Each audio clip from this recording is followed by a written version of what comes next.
Assalamualaikum warahmatullahi wabarakatuh. Halo anak-anak semua kelas 6, bagaimana kabarnya? Sehat bukan? Semoga kalian semua diberi kesehatan oleh Allah Subhanahu wa Ta'ala. Amin. Perkenalkan, nama Bapak Pandu. Hari ini kalian akan belajar bersama Bapak. Semoga semua diberi kelancaran. Sebelum kita memulai pelajaran pada pagi hari ini, marilah kita berdoa terlebih dahulu. Berdoa agar diberi kemudahan dalam menerima ilmu dan juga berdoa agar pandemi ini segera berakhir. Berdoa menurut agama dan kepercayaan masing-masing. Berdoa dimulai. Nah, anak-anak, hari ini kita akan belajar tema 4, subtema 1, pembelajaran ketiga. Materi hari ini adalah bahasa Indonesia, teks penjelasan eksplanasi.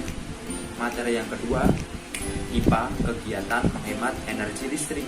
Adapun tujuan pembelajaran pada hari ini bisa anak-anak baca ya di sini.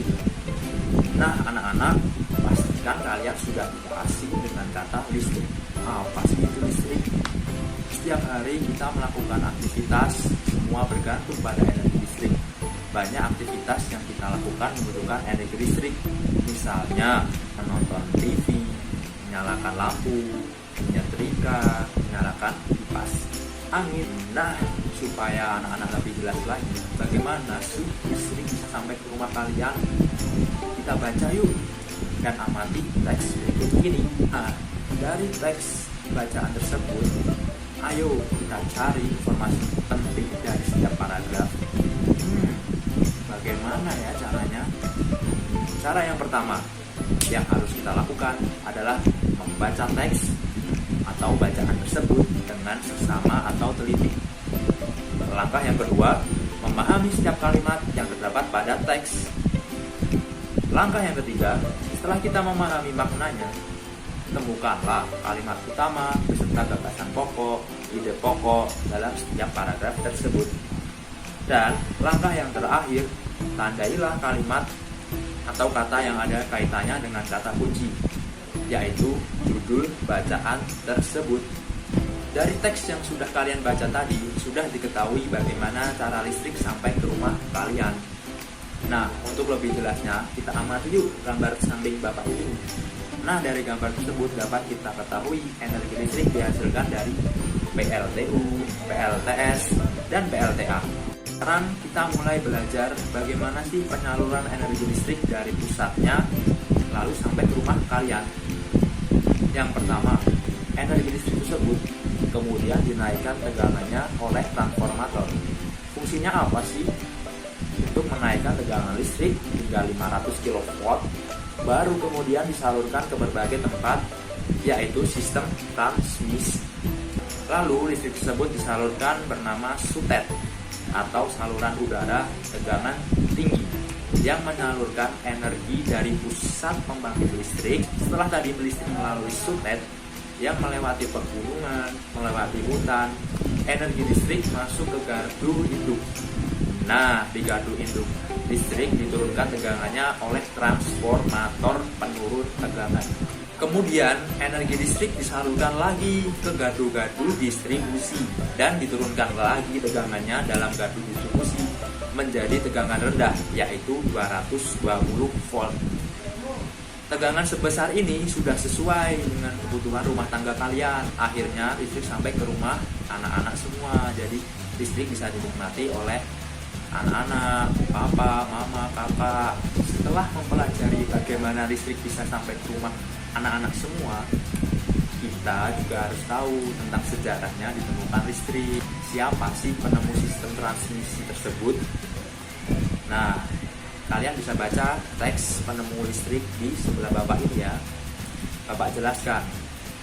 Dulu Nikola Tesla, seorang kebangsaan Yugoslavia, adalah penemu sistem pembangkit dan transmisi listrik pada tahun 1895. Sejak kecil, Nikola memiliki rasa ingin tahu yang besar tentang berbagai hal.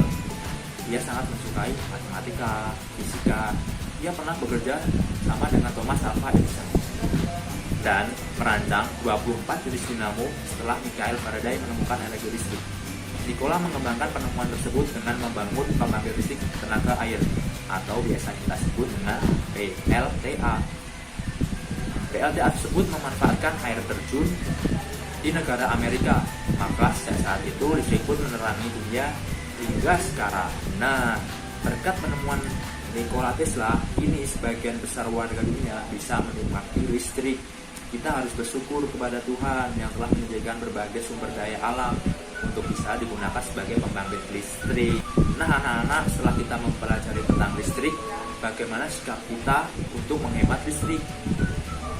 Gimana ya? Yang pertama, matikan alat atau perlengkapan setelah digunakan. Yang kedua, gunakan lampu atau alat hemat energi. Yang ketiga, gunakan energi seperlunya. Lalu yang keempat, menggunakan energi alternatif yaitu matahari, angin, dan air. Nah, setelah kalian mempelajari tentang listrik, bagaimana sikap kalian di rumah untuk menghemat energi listrik? Apakah anak-anak semua termasuk orang yang suka berhemat energi, atau kalian malah suka boros nih di rumah kalian? Bagaimana cara menghemat listrik anak-anak semua di rumah? Tulis ya caranya di kolom komentar di bawah. Nah, anak-anak, sudah paham kan materi kita pada pagi hari ini? Kita sudah belajar apa saja? Ayo. Yang pertama, kita sudah mencari informasi penting dari teks eksplanasi. Yang kedua, kita mempelajari tentang bagaimana penyaluran energi listrik agar bisa sampai ke rumah kalian. Yang ketiga, kita sudah belajar tentang menghemat energi listrik. Nah, kita sudah sampai di akhir pembelajaran. Semoga pembelajaran pada hari ini bermanfaat ya. Sampai jumpa dan terima kasih. Tetap jaga kesehatan dan laksanakan protokol kesehatan. Sampai jumpa di video pembelajaran selanjutnya. Wassalamualaikum warahmatullahi wabarakatuh.